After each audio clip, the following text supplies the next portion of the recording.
Get cool stuff for what you were going to do anyway. Drink beer. With Buy Beer, Get Gear from Labatt, you can just snap a photo of your receipt and upload it to the website to rack up points for exclusive merch. Get points for every purchase, whether you're grabbing a pint on draft, a case for a party, or a tall boy at the stadium. Any size, any product, anywhere you buy Labatt. Buy beer, get gear. Sign up now at rewards.labattusa.com.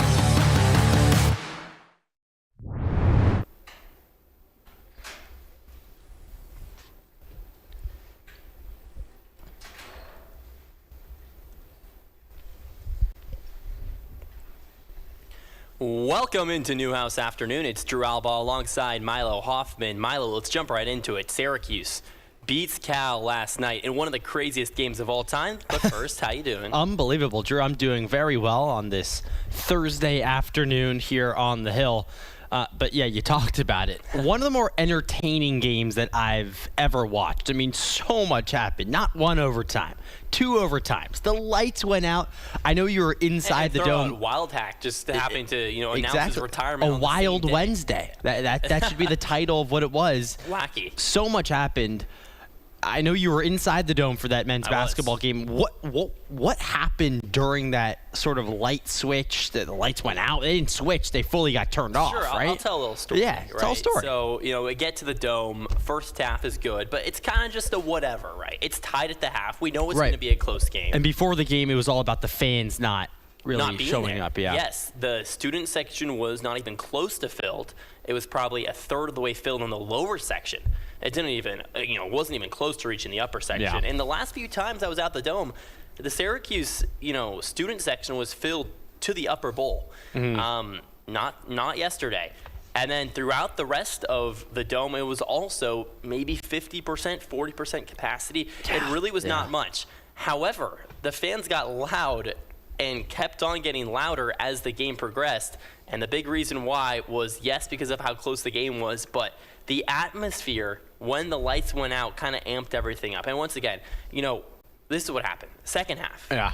Everything starts. And close back and forth game. By the way, those offenses were going blow for blow. I mean, how many lead changes were there? Over 20 or near 20 at least. 28. 28 lead changes. And Milo, I want you to guess how many lead changes was the next highest this entire season. For Syracuse or for any? That Syracuse has been in. I'm going to say 12. 16. 16. So, okay. 16 against Tennessee. Wow. You have 28. Unbelievable. Not even close to the same. I mean, they had 16 lead changes with 7 minutes to play in the second half. Yeah. And that was already tying a lead change record for this season for Syracuse. I don't know what the record is for Syracuse's history, but you got to think that. I mean, a double overtime definitely helps. The case you play an extra 10 minutes. 16 with 6 minutes to play. Yeah. So either way, we get to the 14-minute mark in that second half, and all of a sudden, the first sign, which you kind of cue something happening, is the clock stops working. So you look up, and the score is stagnant. It's still on. So no one knew what the score was happening. So inside it's like my high school basketball game. Right. I was trying to figure out the score on the fly, and I would look up, and the score would say the same thing, but the video was still playing in the background. So I was like, is the dome just tripping out? What's happening? Right. Because you don't know how snowy it is when you're inside the dome. They do a great job of keeping that climate control at 70 degrees. So that's first. Then the second thing that happens is the video stops behind the scoreboard. That's now, but there's still lights. You can still see it. Right. And then a timeout called, and pretty much as the timeout was called, everything went out. Wow. And everything went black except for the overhead lighting that lit up the hardwood was still on. Which is the one that you need. Which is the obviously, one, the bottom line. I mean, you can't play without that one. Right. You could argue you can't play without the other ones either, though. So then the referees all huddle up, and we get word that there could be quite a long delay. Yeah. Right? So what Mark Madston, the head coach for Cal, said in the presser, because I had a chance to go to the presser, he was talking about how the referees approached him and asked, said, make sure your players stay warm. This could be a while. So like, And it's so rare for this to happen in that's such a baseball type of thing, right? It's like, a rain delay, sure, there's lightning in the area, but for a basketball game, these players have no experience doing that. And let's not get it twisted. Basketball and baseball, completely different sports. Yeah. So like, staying warm in baseball is one thing. Staying warm in basketball, where you're sprinting up and down in a tight contest, that's a whole nother thing. You let the kind of lethargic acid get to your legs and stuff, and from there it gets a lot harder to continue a really good basketball game. So the delay was just a few minutes, though, because then the referees, they ask each coach. So they ask Mark Madsen, they ask Adrian Autry, are you comfortable continuing this game, or do you want to postpone it? Well, the lighting with the overhead lighting wasn't bad, right? It was just you couldn't really see the audience, or you couldn't see the stands. You couldn't see the stands, but the problem for the players was they couldn't see the score. The score, yeah. So the shot clocks were still working as well. So they could see the game time and the shot clock, but they could not see the score. Yeah. At all. So they brought out, apparently... Well, they brought out a little score bug that they kept showing on the TV. It was, it was like a high school score. It was like an intramural basketball type thing. Basketball. Yeah. It apparently, I looked it up, it goes to every NCAA basketball game. There's a backup scoreboard. So they're prepared for this moment. So they brought it out and they plugged it into whatever the So I wonder if that's running. Was. I wonder if that's running the whole game, or did they have to boot it up and then set it to the specific time and everything? Yeah. But there was only one of them. There was not multiple of these scoreboards. Yeah. So it was on the near sideline where they pull out the bleachers. That's where the little scoreboard was, probably about 3 or 4 feet by another 3 or 4 feet. Maybe even less. Maybe even less than that. Maybe 3 feet by 3 feet. It was, you could be right. Maybe it was 2 feet by 2 feet. Either way, it was really small. So much so that everyone on the near sideline where I was sitting, you could not see the scoreboard. Well, obviously it was faced the other way. They put it there so the players and coaches could see. And then everyone on the upper bowl probably couldn't see it either because it was so far away. So you're getting to a point where probably 80% of the dome didn't know the score for the last 14 minutes of that second half. So people are checking their phones to keep up with the action. Yeah, or just kind of going with it on the fly. Which could be fun. Yeah, maybe as a Syracuse fan, you don't even want to know the score these days. It was like it was the 1960s. It really was. Well, they were probably close to having to do like the flippy score thing where it's like, someone's got to flip the score and it's like 0-7 if it's 7 points or something like that. But there were still some more complications. So the players, they were kind of complaining about, not really complaining because it was kind of just the reality of the situation, but they were evident and showing that when they were attacking either basket, they still couldn't see the score. Yeah. I mean, think about it. When you're playing basketball, you're facing the basket. You're not facing the sideline, which is where the only scoreboard is. So they're only seeing the score when they're running in transition back and forth. And they're only seeing the little time above the shot clock. Players completely really not informed. Yeah. Really small. It's so funny. It's like, you talk about, broadcasters and all of this. You always got to get the time and scoring. You got to know when the time and score is so that, if you're on the radio, your audience knows what's happening. I'm just imagining like Donnie Freeman making a bucket and being like 77, 74, 3 minutes to go and making sure his team like knows what's happening. Yeah. It sounded like that was like almost needed in this case. Well, ESPN's Jay Alter on the call for the TV broadcast. Yeah. He was having to do time and score for a while there. Right. And at one point, they had the score bug in the top right. Very old school. But they didn't have any time. So he was updating as it was going. No, it kept. So what was happening, I was watching on TV, it would appear and then it would sort of fade away.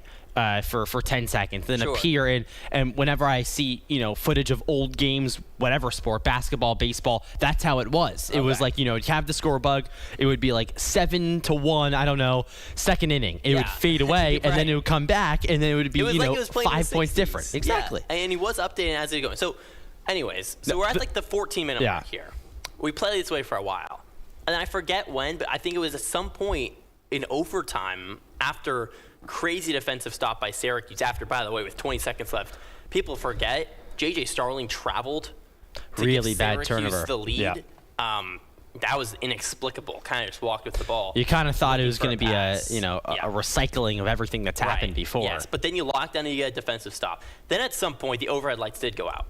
So it was fully dark. There was like a couple lights that still managed to stay on, so it wasn't completely dark. Very interesting how why does this go off? Why does this one stay on? But the floodlights overhead did go off for like a little bit, except for a few of them stayed on.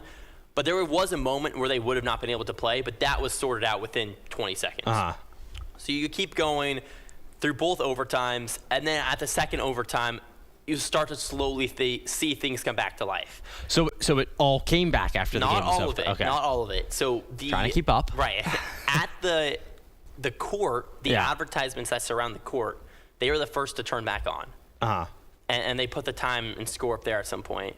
And Those then, were off, yeah. I And it kid looked you not. odd. The game ended, and probably 30 seconds after the game ended, everything on. Like everything. Like the game And that's ends, how it works sometimes. And then all of the lights turn on. Unbelievable. The Taco Bell ads are back. Well, I don't know if if Syracuse wanted the lights to turn back on, right? Because it ended up being a win. And so anything that happened inside the Dome, as much of a struggle it's been, lost 6 of their last 7, they got a win, and half of the lights were off, and maybe that's a good luck charm for Syracuse because it ended up working. And that wasn't the only thing that was, it was just, the craziest part about it? The wildest part about it was feeling the energy in that building. And it's really hard to describe because in today's day and age where everyone is so constantly tapped into every piece of information that they have at their fingertips, it was shocking to see everyone kind of just say, screw it, and kind of just throw their hands in the air and watch the basketball game. And everyone was in shock together. Everyone would go through the ups and downs together. Everyone was curious and fascinated and confused together. Did you get any specific things that you heard from the fans that were sitting around you? Yeah, well, so I had my computer up. So, Yeah. I was calling a game for a different radio station, and I had my computer up with the score. And there were fans probably within 2 feet of me, leaning over me, looking at my computer as I was calling the game. They should have just been listening to you. At one point, there was confusion with the time. Yeah. So Syracuse was trying to battle back in overtime, and there was a 5-second portion where Cal got fouled or something. No, Syracuse was up. Cal fouled Syracuse, and a few seconds didn't go off the clock, or at least that's what people thought. And the fans were chanting the time, it didn't go off. Wow. And there was this one guy that was screaming at the referee, and the referee responded. The referee turns around and is and to the fan. He's like, yo, we got it. And they had a conversation back and forth. And then another guy was like, focus on the game. And then J.J. Starling was like, did the time go off or did it not? It was pandemonium. Unbelievable. And then also, Chris Bell is in the building during this whole time. And he's dapping up J.J. Starling and Noah Lobdell, and Donnie Freeman and saying what's up to them. I mean, it was one of the craziest games of all time. It really was. I want to get into more of the nitty-gritty, of the player performances, because obviously you talk about Chris Bell and you talk about, J.J. Starling having a costly turnover, but also playing pretty well. J.J. had 21 points on the night, 9 of 17 shooting. It was a wild game, even if you get rid of all the blackout lights going off situation. So I think, who did well? Is Nate Kings the most important player on this team? Are all questions that really should be answered. And we will answer all of those questions after a quick break. It's Drew Albaugh alongside Milo Hoffman on Newhouse Afternoon on Q's Sports Talk. Back after this. Thank you. All right. Let's see.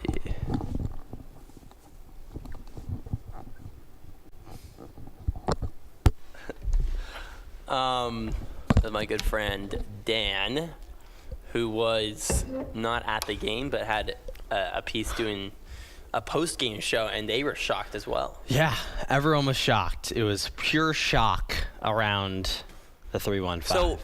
So I told you my point of view, Yeah. But while we're on break, what was your point of view? What was happening was I was, in a room with a bunch of people and right. And the you weren't alone. And the power, and the power went off. And so I say that not in the dome. And so that's why I say that, because everyone was like, whoa, what happened? What's going on? And then there was a slight delay, but then when you look up at the TV, there was a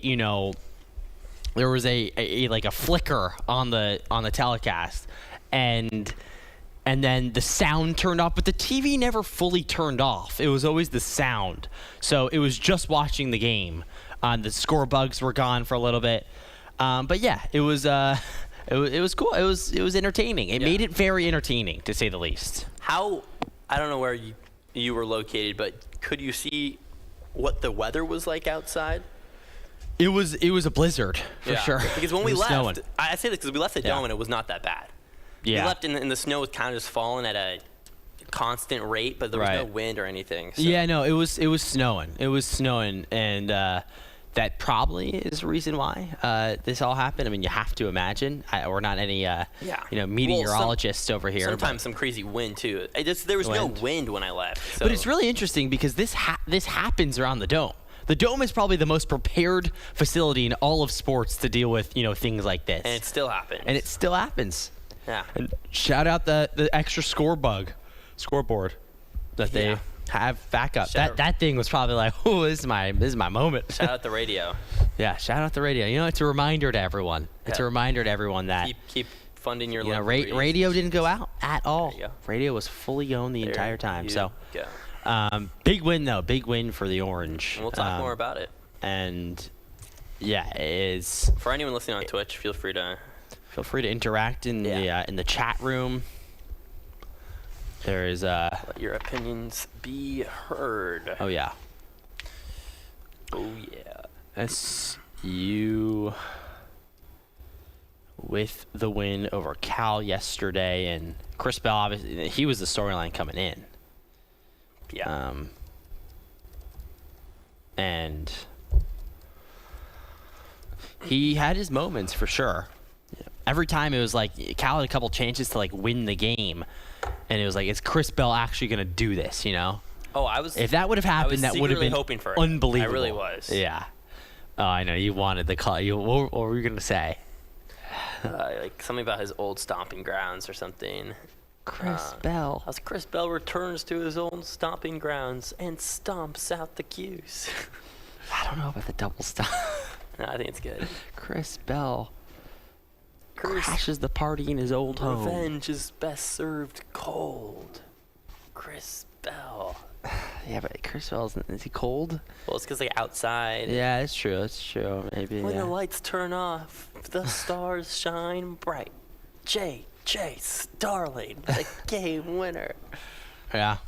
Donnie Freeman frees the crowd of their misery. A game winner in double overtime. On our way back. Are you hearing anything in your ear? No. Stuff. How much longer until we're back here?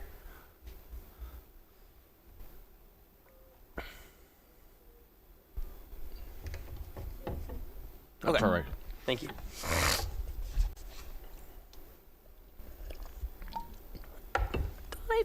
Hey, good color on your cup. No good color on your cup.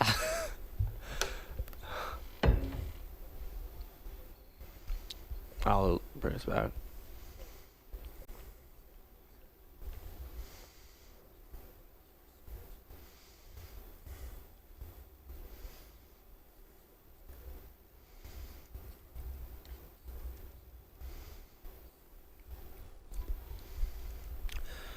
Back here on Newhouse Afternoon on Thursday, February 12th. Milo Hoffman with Drew Alba taking you up until 4 p.m., breaking down Syracuse men's basketball and its 107-100 win over Cal yesterday. One of the more wild games that you'll ever see or hear, however you're taking in the game. Unbelievable stuff. Lights went out, double overtime. But there were a couple key performances for Syracuse in this one. Yeah, over 100 points for both teams. Exactly. So. Very, very rare. You have to, sort of... There's a whole bunch of players that had double digits for the Orange, but a couple really stood out. And Nate Kings had 27 points. And I was bringing this up yesterday. I pointed out that Nate Kings might be the most important player on this team. And I think that, that's been talked about throughout this season, and he's been very consistent. Got off to a struggle on the offensive side, but his defense was always there. He always performed on the defensive side, probably the best on-ball defender that the Orange have. And as of late, he's just proven that he can shoot the rock. He can score. He can finish in the lane. He had a big and one yesterday. Timely threes. Without Nate Kings, what is this team? Like, right. And not that they're much right now, but, offensively, outside of the free throws, where, 61% from the free throw line this season, and yesterday just 57%, could have easily had 30. He went to the stripe double-digit times. Kings, really, there isn't a lot of weaknesses in his game. Yeah. Defensively, one of the better defenders. He can shoot the three on the run. He can drive inside. He loves to get contact. He can rise from mid-range and finish. Maybe the one thing, he's not a great ball handler. He's not a great facilitator either. He doesn't really rack up assists all too often. Sure, you're right. But as far as a pure scorer, yeah. It's not a Tyler Betsy where all he can do is shoot threes. It's not a J.J. Starling where, for the most part, all he can do is slash. There's kind of a combo with that. And he can, last year he went over 80% from the stripe. Something's happening this year. But, yeah, Kings provides a lot. And he clearly just loves the game of basketball. I mean, he's having lots of fun out there. Yeah, he was at the rec center 24 hours before the game yesterday. Crazy, by the way. Unbelievable. I'm talking about weird experiences that we've seen in the last little bit here. It's been a thing for the whole season. Yeah. Nate Kings is always playing, no matter if it's in the dome. Right. If it's, playing just at a pick rec up center less than 24 hours. Yeah, and he was playing too. We were both goodness. there. He was running up and down the court. He was playing defense. Not against us, but not against us. He showed up with his AirPods in, and he got picked up by a team and then was playing. And there was, there's the moment that stuck out to me, as you do if you play at a rec center basketball. Inevitably, there was some foul call where the teams disagreed on, and the common phrase "shoot for it" was said.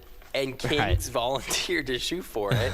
He made it. Yeah. And then the very next possession, step back three.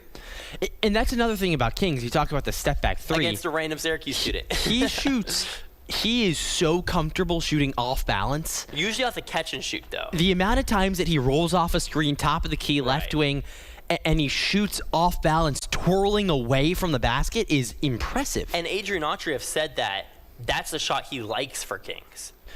Where it isn't for other It's players. hard to guard if you're a defender and you're trying to guard a player that's fading away from the basket. It makes it a whole lot tougher. And Nate Kings has proved that he can really hit that shot consistently, even though at the beginning of the season his three wasn't falling.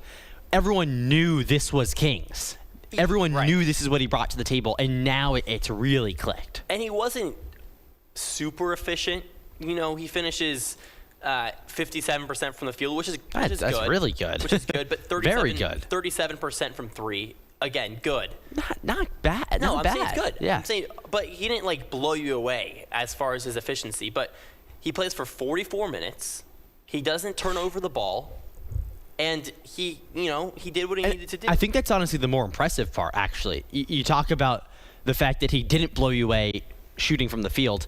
Sometimes you have these players. You're a D1 basketball player. Sometimes in the NBA, maybe this random person goes off for 35 points, and it's because they shoot 13 of 15. Right, like Malachi Flynn. Yeah, that's not going to happen every night. But Nate Kings, yes, he shot well, 57%, but it's not 80% from the field, and he still put up 27 points. He's an established guy. Oh, yeah. He's an established guy that at one point wasn't even playing Division I basketball. Now he's over here, and he's making a difference with Syracuse. And I think he's the most important player on the team. I really do. I think he's the most well-rounded. He can score the ball, best on-ball defense. And Donnie Freeman, as much as he showed up late in overtime yesterday, was nowhere to be seen throughout the rest of the game. You know, as an argument for most important player, who I think is more important? Who? William Kyle. Yeah. William Kyle finishes with 15 points. 16 rebounds. The next highest rebound total for Syracuse was 6 for Donnie Freeman. 16 of those rebounds, by the way, 7 were on the offensive glass. 7 by William Kyle alone. And Cal came in a bottom 3 rebounding team in the ACC, so you kind of figured that Kyle was going to have a big game on the boards. But when Kyle wasn't down low, Syracuse was not grabbing rebounds. And when Kyle was, they were. So that was the difference. And it's unbelievable, too, because he's 6'9". Well, he has a 44-inch vert. And that's what's so impressive. Donnie Freeman is taller than William Kyle. listed as, around. yeah. And Donnie Freeman doesn't nearly have that ability down low to bring down the bars. I will say, Donnie Freeman did have a couple key rebounds. There was one where he tipped it up to himself on a clutch. But just the raw numbers, Milo, 16 to 6. Syracuse finishes with 39 total rebounds. He is super important. Without William Kyle, that he is a key cog in this team, but he's a little bit one-dimensional on the offensive side. Oh, for sure. I'm not doubting that. I mean, he finishes with 2 assists. And because of that, I don't know if you could say he's the most important because he's only involved in a certain... Defensively... defensively, of course. And offensive rebounds. But Nate Kings brings it offensive too. 7 extra possessions for Syracuse because of William Kyle. He is a key factor in the team. I do think Nate Kings... My argument's William Kyle is more important. But and William it's crazy Kyle... we're not even talking about JJ and Donnie. I know. It's unbelievable, but it really... I think it's valid. Yeah. Can I open the storybook one more time? Quick story. Oh, sure. William Kyle, post-game, he was getting interviewed after playing 40 minutes, grabbing 16 rebounds. And by the way, did he have a cramp at the end of the game? It seemed he like... was, that too. Yeah. He was. So he went down, and I was nervous for a little bit there. But, the trainer was just kind of his right calf or something. Anyways, and post-game, people kept asking him about, like, what do you think with the lights? And what do you think with double overtime? And how do you think your game was? And he was just like, I need to go to bed. Like, I need to sleep. It's 11. I'm tired. I need to go to bed. Like, he said I need to go to bed, like, multiple times. And he deserved to go to bed. And I really hope he got a good night's sleep, William Kyle. He played because great. Balled out. And really a coming out party for him this year overall. This game isn't close if Syracuse makes its free throws. 25 for 42. It's inexcusable. It's inexcusable. It's been inexcusable 59%. Syracuse is 3rd worst in the country. At free throw percentage still, and sometimes I feel like that's gone under the wayside. It's because, in part too, because the game isn't close if you make another 10 free throws. They picked it up a little bit throughout ACC play. Milo, in the pre-con, they're 3rd worst in the country. I understand. Picked it up. I understand. It's been better in the pre-con when Syracuse was playing Mercyhurst and Stonehill. It was horrendous. They were the worst free throw shooting team in the country at one point. So it's gotten marginally better. I'm saying that there's been like a slight tick up. Is it still one of the biggest issues on the team? For sure. Does Syracuse win if they hit at least 70% of their free throws? Yes. Milo, the reason I'm saying it's been put under the wayside a little bit is because it's been a tick better, but a tick. Syracuse is only better than South Carolina State and Appalachian State. And that was before yesterday, where this went down a little bit. Is it because of the dome? Like, what's happening? Like, Nick Kings is a good free throw shooter. You talked about he shot 80%, and now he comes over to Syracuse and he struggles. Cal shot 76% from the line. Yeah. So it's not the dome. It is true, though. Can't make free throws. And you make a few more free throws. This whole season could have been changed. Really, like if you want to boil it down to like this whole season as a whole, you probably get another 3 wins. One of those wins could be Houston, the number 3 team in the country at the time. Hofstra's a win. Shot horrendous from the line that game. Houston's probably a win. Last night's a much easier win, and then you can kind of have your pick of the litter as far as the ACC losses, where a lot of those close games probably were decided by the free throw line. So you win 3 more, 1 against Houston, your season's completely different. The free throws are just and it's such a hard topic to talk about. It's hard. Again and again and again because you can't really break it down. Are you practicing your free throws? Yes. Are you shooting them after practice? Yes. I hate when people are like, well, you should practice them. Yeah, like they practice them. Yeah, they're doing it. They're inside the lab practicing free throws. In the moment, you have to make your free throws. Right. And they're not making their free throws. That's the end of the conversation. Donnie Freeman. We're not going to talk about like the X's and O's of the free throws. Sure, J.J. Sterling has a hitch at the free throw line. Sure, William Kyle looks like he's never shot a basketball before. Yeah.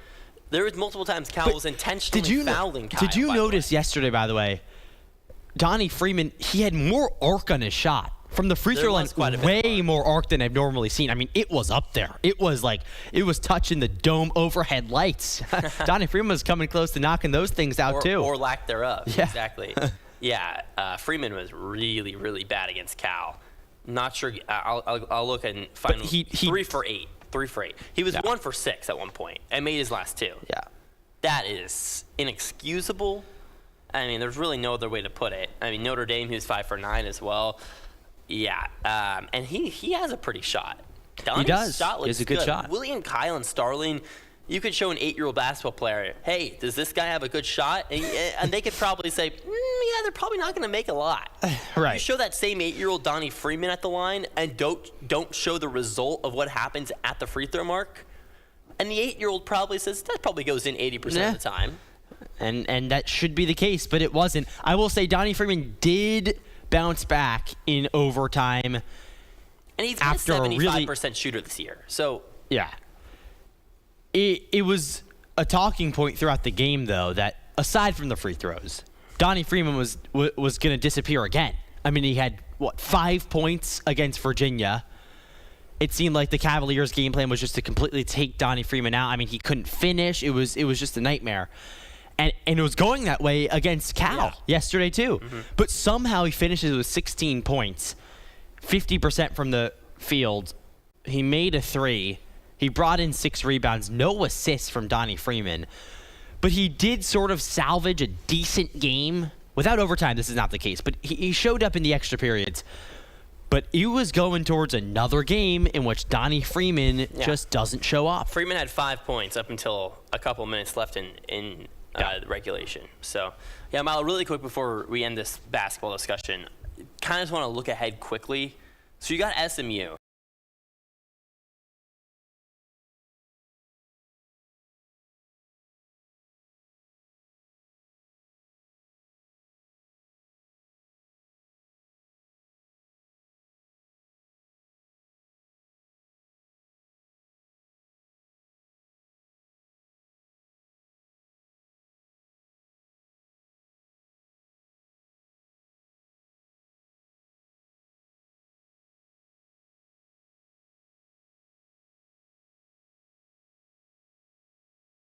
That is huge. So Duke, North Carolina, Louisville, win one of those games and build some momentum. We're going to take a quick break here on Q Sports Tech Newhouse Afternoon, but we've still got a whole lot to talk about.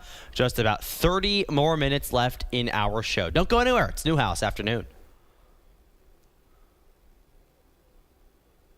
I wonder if something happened. Yeah. Okay. Okay. Gotcha. Okay. Okay. All right. Got it. All good. Okay. All right, thank you. I was like, okay. Yeah, that was funny. All right, cool. All right. I think we should talk about, like, Kyan and his situation more. Yeah. Yeah, let's talk about Kyan a little bit.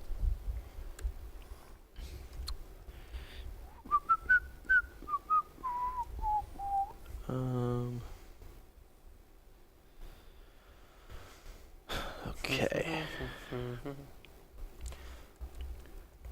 So we're just keeping basketball. Yeah, I think we do. We'll do some. Yeah, let's do some Kyan. Maybe some a little bit more preview. Then we'll take another break, and then we'll do some lacrosse to end out. I think that's good. You think that's good? I think that's good. Yeah. I mean, I don't know how much more we can talk about this basketball. I think with Kyan Anthony, it's a lot to talk about. Trust. We're good. We're D's. Yeah. Strike. If you guys remember that. Yeah, everyone remembers that. Everyone remembers that. Yeah. Said no one. It's okay. Ooh. Dun dun dun dun. Dun, dun, dun, dun, dun, dun, dun. Birthday shout out, Ben Chadwick. Yes, sir.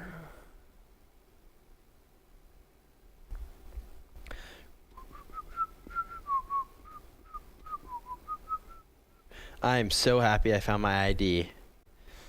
I can fill in the Twitch viewers for anyone wondering about my ID. Tell the story. I lost my ID and my ID, and I was worried because I've already lost it once. It was going to be another lost ID situation. But today, at about, an hour ago,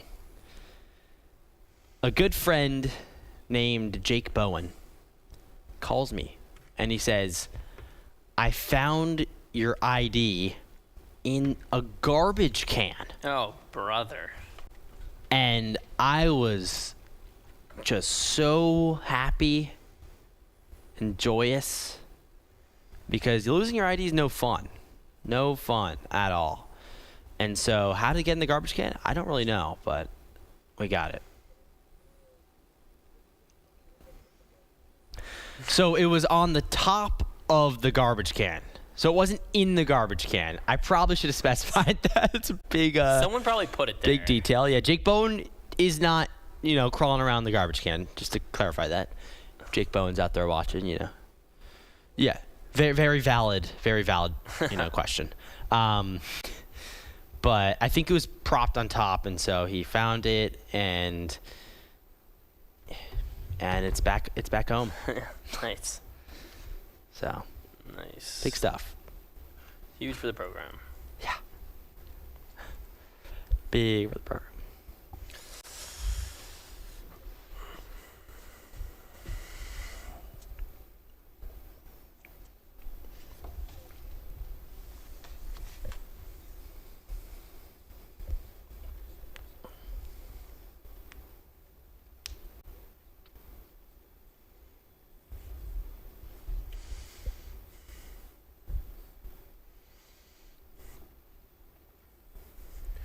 Welcome back, Drew Alba alongside Milo Hoffman up until 4 p.m. Another 24 minutes. You got to stick with us. Hopefully you guys are all right with that here on another snowy Thursday. Oh, What's yeah. new here in the 315? Well, I guess what's new, Syracuse won a basketball game. Yeah. We were talking about that before the break. The Orange now have won 2 of their last 8. Really quickly, Milo, I want to talk about Kai and Anthony and kind of his whole situation. I want to touch on Wild Hack and how this could affect the basketball team really quick. Announced his retirement in early July, but there's still a lot of time between now and July. And he went on the record to say if there was a change to be made, he would be the one still to make it. But that won't be until after the season. Now, A, do you think that's good for the program? And B, why do you think Wild Hack wants to make that call before he's out of here? It's it's an interesting topic, And there might not be a right answer. It's kind of hard to beat around the bush here. Wild Hack is obviously out in July, but if he says that he needs to, he said he will be the one to make the person to make the decision on a change that could possibly be happening. I don't know how I feel about that. I don't know how I feel about someone making a huge move.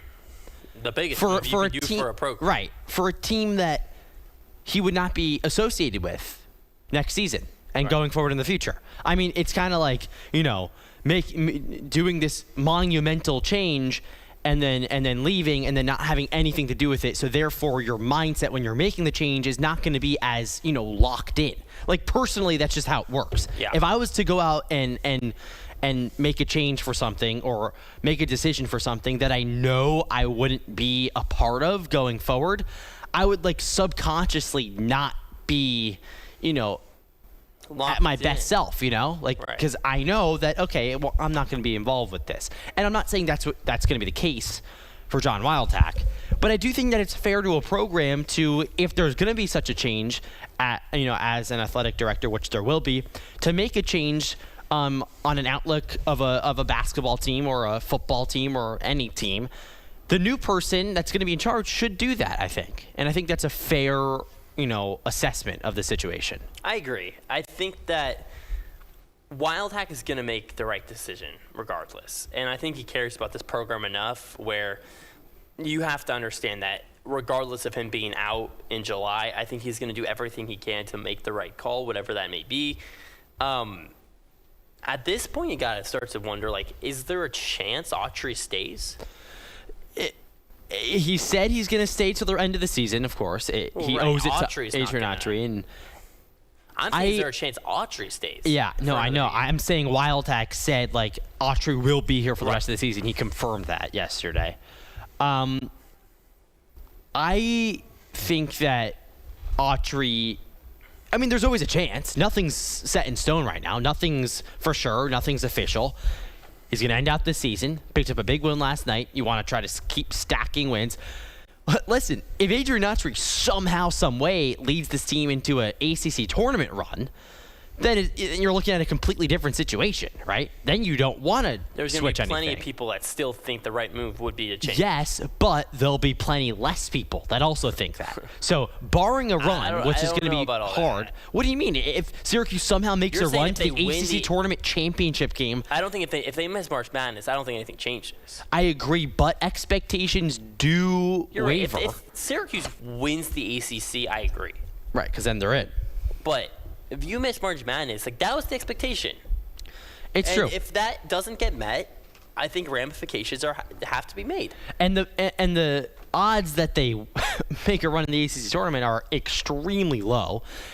And we'll get a good tell of that even more as the season goes along because UNC, Louisville, Duke are teams that they still play in the regular season. So if they want to make a run in the NC ACC tournament, they're going to have to go through at least a couple of those teams. And we're talking about UNC and Duke. How about like Virginia, who Syracuse lost by 13? NC State, Syracuse lost by 20.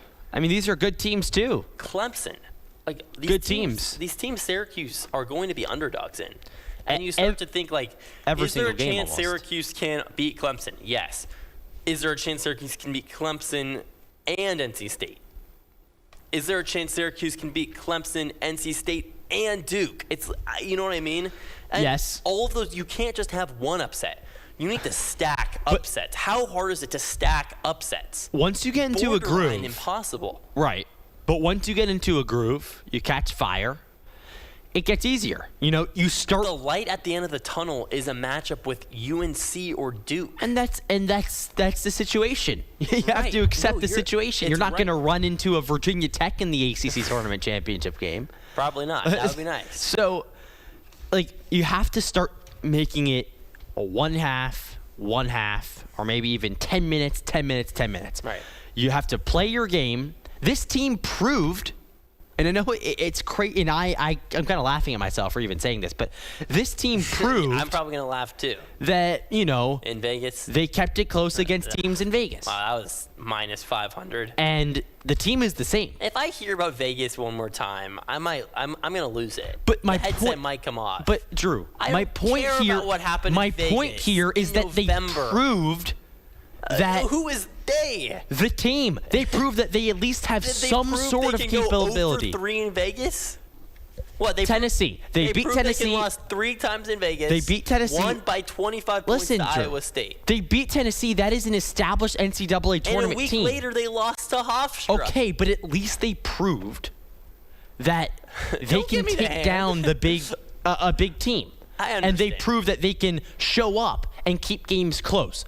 So you make your free throws, which they've not proven that they're going to switch. But if they somehow end up making their free throws, I agree. It's a little thing like that could switch things around. Sure, and this is a talented team. It's a talented team, and the team is no different, right? It's the same team. It is the same exact team that it's been all season long. Really, no major injuries. Like Donnie Freeman was out for a while, but he's been back now, and he's fine. True, Syracuse has dodged a couple bullets. JJ Starling was out for a little bit, but he's back now. Kyan Anthony didn't play, but he got like it's the same core group that did keep it close against a couple good teams that did beat Tennessee. So I'm saying at least they've proven that it's possible. So the chance is above zero that they, or not much above zero, that they make a deep run in the ACC tournament. But it is a possibility. Mm-hmm. All right, transitioning it up, let's talk about a couple of young cats who may or may not be next year for Syracuse, but you got to start thinking about next year at this point. Sadiq White and Kyan Anthony. White plays for 9 minutes. Kyan plays for 14. Anthony finishes with just 2 points. White with 10 points in 9 minutes of action. Yet, Coach Adrian Autry does not put him back in for the last good 10 minutes the second half in both overtime periods.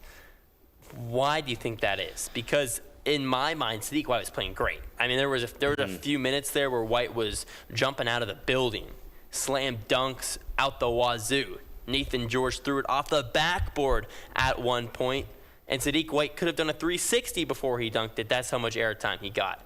And yet, he doesn't play. I don't understand the Sadiq White one as much as the Kyan Anthony one. You know, I agree with you. Kings and Starling played 44 minutes. Like look, at the top. Donnie played there's 34, double overtime. Kyle, 44 minutes. Yeah, no, it's. I mean, that is 44 of a total 50 minutes you can play. I agree. I don't think 6 minutes are on the bench. Sadiq White has proven that he is a defensive. No wonder William Kyle's tired. He played 40 minutes. He's a defensive player. Like Sadiq White can play good defense. He fouls a lot. He sometimes, he butts heads with people, and he's a little bit overzealous with his use of his hands, and he can have some costly fouls. Sure. He's fouled out, but. And down the stretch, he brings energy. And down the stretch, when we need a big free throw, White's not your guy. No, but he brings energy. Free throw shooter. So and in that case, you'd rather like a Betsy. Yeah, and yes, but I think Sadiq White's an energy guy. He's a guy that you need and you want in games like that. And he played a little bit, but why not play him more? It's just really confusing as to the decision making around Sadiq White, because he starts instead of Donnie Freeman against Notre Dame, and he plays really well. He's an energy guy. He's on the court. He looks like he's having fun. I was at that game, and similar to what you were talking about last night, with the energy surrounding the dome, like everyone kind of, coming together almost, with all the light stuff and everything. It felt like that against Notre Dame too, in SU's other win in this 8-game stretch. And a big reason was because of Sadiq White. Like, he was a guy that was, cheering up the crowd and making sure that they were into it. I don't understand why they're not playing him as much, because he brings a lot of positives to this team. Kyan Anthony, on the other hand, he doesn't play good defense. No. He's a shot chucker. He's a freshman, and I know Sadiq White is too, but he makes a lot of rookie mistakes. And I think that when you're going up against a team like Virginia, and that's the reason why Autry sort of sat him, was because they're very experienced, and Kyan Anthony's not, and he struggled, and he turns the ball over. He doesn't play good defense. That makes sense to me. That makes sense to me why you're not playing Kyan Anthony. So Sadiq White, not so much. Kyan Anthony, I think, sure. Like, he's a freshman. He hasn't been amazing. Why are you forcing him onto the court? I agree with that. It's still frustrating, though, when you realize that Kyan and Sadiq might be the future of this program. Maybe not, but could be. I mean, as of now, SU has no recruits. Right. And they're just not getting much run.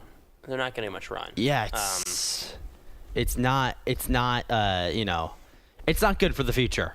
But maybe, the whole team will look different in the future with I don't know, maybe coaching staff changes. Sure. We'll see. Transfer portal is going to be big going into next season, of course, as it always is now. All right. That pretty much wraps up our basketball talk. Syracuse beats Cal in double overtime, 107-100 yesterday. Just about 13 minutes left with you guys here on Newhouse Afternoon. It's Drew Alba alongside Milo Hoffman. After a short break, we're going to talk some Syracuse men's lacrosse. Switched up a little bit. Talk about the women's side as well. Both facing the number one teams in the country. It'll be a crowded day in the Dome tomorrow. Talk about a trailer for that one. All right, we'll step aside. You don't want to miss it on Newhouse Afternoon.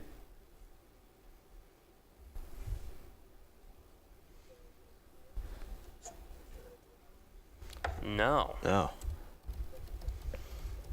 Wow. God. Wow. We'll mention that for sure. Yeah. No, that's... Yeah. Yeah, I see it, yeah. I see it now. Too. Yeah, we'll mention off the top. Yeah. And then... Yeah, see, stuff like that can happen. That's crazy. Syracuse now. That sucks. Like, UNC turns into a game where, like, now all of a sudden it's a possible win, and you need to win that game. Goodness.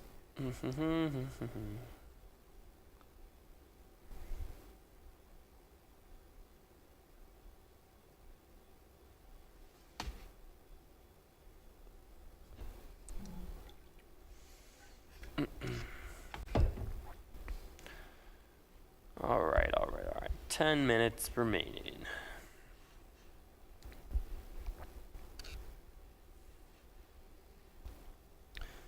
Dun, dun, dun, dun, dun, dun, dun.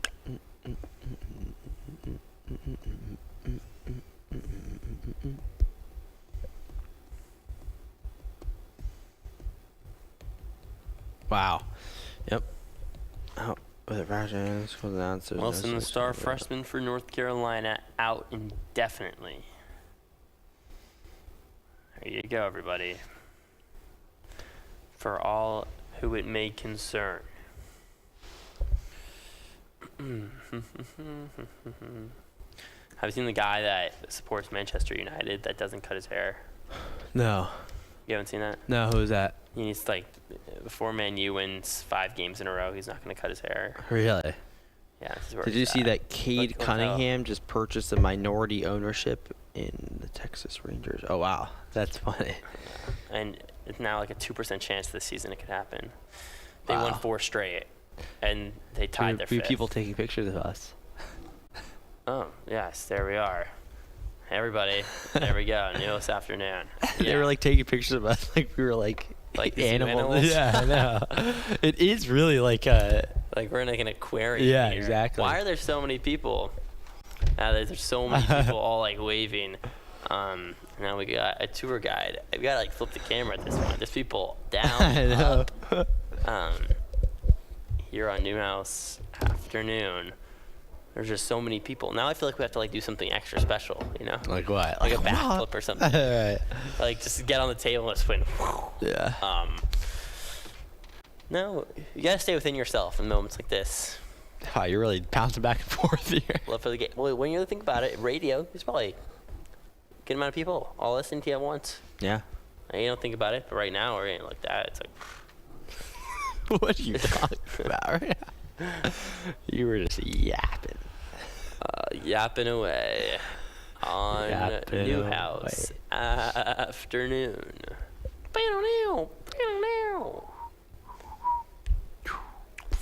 Can you take this last one, sir? Most 20-point games by UNC freshmen in Carolina basketball history out. It's tough. All JJ can do is slash. He's analytically a better shot creator and playmaker than Nate George. I don't know if I would love to know what the analytics you're referencing are. Is Philly's most wanted? I would say for the most part, JJ's a slasher. I mean, would you agree with that? Yeah, for sure. Maybe he doesn't mean he's not a better shot creator though. He can create shots down low for himself better than George. I was referencing Kings versus JJ, but I would say George is probably not as good of a shot creator as JJ. I would agree with you there. But playmaker, I would say Nate George probably has Starlin there. Yeah. Shiloh Sanders is. It's so funny when I go on the Twitch stuff, like, there's so much happening. When will this chat learn not to listen to anything at Philly's Most Wanted?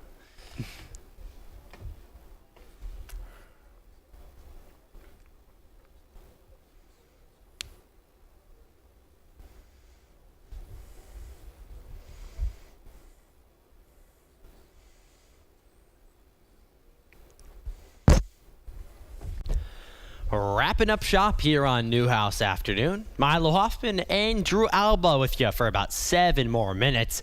And Drew, we said we were done with the basketball talk, but listen, this is sports and breaking news happens about 20 minutes ago. Caleb I think like 45 Wilson. minutes ago. We'll give him a little more credit. Yeah, true. Okay, yeah, you're right. Accurate journalism. Caleb Wilson, star freshman for North Carolina men's basketball, fractured his hand in the last game against Miami for UNC. He's out indefinitely. Dun, dun, dun. SU has a game coming up against North Carolina. 21st. That game is now a whole lot different. I mean, Yeah. that's the best player on North Carolina's team, one of the best freshmen in the country, It's a a very winnable projected game top almost. 5 draft pick in the NBA. Like, he is one of the best players. And now UNC's without him. So just like that, you know, the schedule got a little bit easier for Syracuse. And we were talking about, is it a possibility that maybe they can make a run, pick up a couple big wins? That's going to be a prime chance now for Adrian Autry's squad to pick up a big one against North Carolina in the Dome. Mm-hmm. So And maybe if you're like me and think that the regular season, the results necessarily don't matter, because I don't think even if Syracuse runs to the table, they're getting an at-large bid. It does matter for the ACC tournament potentially, right? If Yeah, Syracuse meets definitely. up with North Carolina. So you never know how that could affect things. You never want to hope for injuries, but when they happen, you got to take advantage. And Syracuse with an opportunity to take advantage in a few weeks. So there you go. Caleb Wilson lists North Carolina now going forward for the Tar Heels. That really does suck a little bit. I do like watching Caleb Wilson play. He's a great player. Yeah, me too. But he'll be out now going forward. Moving forward to tomorrow, Friday. It's going to be a packed day inside the Dome. Oof. You've got Syracuse women's lacrosse playing number 1 North Carolina. Casual. Number Right. 1 team in North Carolina coming to the Dome. That's going to be a good game. Obviously, the women's team lost to Maryland to start off their season. Didn't look great, missing a couple, players that that are no longer with the team. And Emma Ward, Olivia Adamson, they're gone. It's a new look orange squad. Maybe they can show up against a really good number 1 North Carolina team led by Chloe Humphrey, who's the best player in the country, Tewaaraton winner last season. North Carolina's really young, but they are really good. Perfect last year. Still has not lost this year, obviously just 1 game in. Maybe UNC goes perfect again this season. That would be impressive. After that game happens inside the Dome, it's Maryland, number 1 team in the country on the men's side, going up against Syracuse. So both number 1 2 teams, Syracuse. number 2 Syracuse. That's so a 1 and 2 matchup. That's not often you get that. It's the place to be for and, lacrosse. And if you're not into lacrosse, then I got some advice for you. Yeah. It's learn lacrosse in the next 24 hours. And Because go to the Dome. You do not want to miss tomorrow's cinema, which is sure to be inside the JMA Wireless Dome. If you can't go to the Dome, try to watch it on TV, because this is going to be a fist fight. And back and forth, both of these teams will blow. Guaranteed head coach Gary Gate will have this team ready and rocking and ready to go. It's going to come down to the face-off X, in my opinion. John Mullen last year against Maryland did not play great from the face-off X. Against the end of St. Joseph's, didn't play great, but really good in the season opener against Boston University. So we'll have to see. It's the Terp squad that won 21 face-offs compared to just 10 for their week 1 matchup against Loyola Maryland. And that could be the difference. Will Joey Spallina show up in the big moments? That's another thing you could point to. It's a season-defining game for Syracuse. And it happens in week 3. In week 3. And you got to take advantage. And it's not just this game. You have Maryland, Princeton, Notre Dame. Jeez. Or sorry, that's not Syracuse schedule. That's Maryland lacrosse. But you do have all those teams. You do have all those teams. Syracuse had 10 ranked opponents out of its 15 regular season games coming into the regular Yeah, season. you got Harvard next, I believe. Harvard next after that. You're right. And then Princeton and then Penn. Yep. Going to be tough. And if SU can pull out a win tomorrow against Maryland, it's been tough against John Tillman and the Terps. I mean, if you give John Tillman, the saying is if you give John Tillman, I think it's 9 days or 10 days or something like that, 2 weeks, he'll beat you. And so John Tillman, has his prep. He's been dominant against Syracuse over his career as the head coach of Maryland. If he comes into the Dome and stomps all over Syracuse again, it's not going to be good. It's not going to be great. Thank you, Milo. Yes. and it's a chance that Syracuse has. You just want to see him take advantage. And it all comes back to Joey Spallina, John Mullen. Yes. Jamie McCool in net has to put up a good performance. There's all sorts of different factors. Finn Thompson is trying to get going again. Michael Leo, Luke Rowe. I mean, all the key cogs on this team need to show up. And then, you expect the other players that need to show up in unison, too. Yes, and that aren't necessarily, the headliners to fill in their roles. Going to be a fun one, for sure. Yeah. In the Dome tomorrow. Really quick, 14-8 was the Maryland final winning score to knock out Syracuse last year in the semifinals. So this is revenge. This is short. You got an opportunity for some revenge right away. I believe Spallina finished with just 1 point in that game. So can you turn it around? This is going to be a fun one, Milo. I'm really looking forward to it. And whatever happens, Syracuse loses close. It's still probably a result where you can kind of build off of. You just can't get blown out. You talk about whatever can't get happens. blown out. What is your prediction? Give me your prediction. Syracuse is going to lose close, and I don't think it's going to be embarrassing. Wow, okay. I think there's not going to be What's a the lot score? of possessions for either side. 10-9. Oh, okay. Low-scoring It's a affair. low-scoring affair. I'm going to go 13-11 Syracuse. Nice. Give I me like the orange to pick it out against Maryland like it. and pick up a big win in the Dome. As for the women's, I don't think they get it done. North Carolina Me is neither. just too good. All right, that'll do it for Newhouse Afternoon. For Drew Alba, I'm Milo Hoffman saying so long, everyone. Enjoy the rest of your day, Syracuse.